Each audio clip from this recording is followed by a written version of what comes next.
Okay, after we removed the lid, we are going to remove this screw and this screw to be able to get to the front panel and remove this.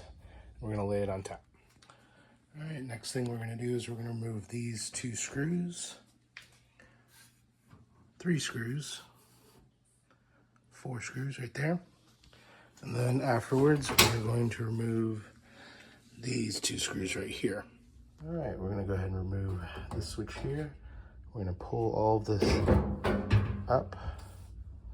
And what you see is tabs right here. This gets placed on. We're gonna set this aside. Okay, next what we're gonna do is we're gonna remove this light switch right here.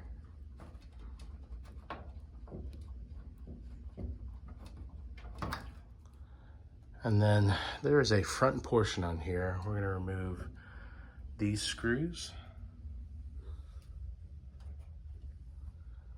And then on top of that, we're gonna go ahead and just remove these 2 screws right here so that we can remove that bottom portion and clean that out. Additionally, we're gonna go ahead and remove this screw and this screw to remove this frame off. Additionally, we're gonna go ahead and remove that. So that when we remove this front portion right here, the cable will go along with here off. So this is the front portion that you've removed. As you notice, that kind of spins perfectly. And that is the culprit right there, but we're gonna go ahead and replace the front 2. And then if you notice all of that silver dust, that is that getting mangled. So we're gonna go ahead and remove it.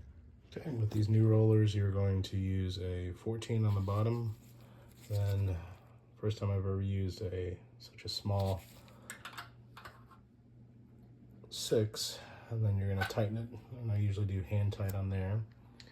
And I've placed all these. It's not gonna match perfectly with what these look like, but we're gonna test it and see how it works.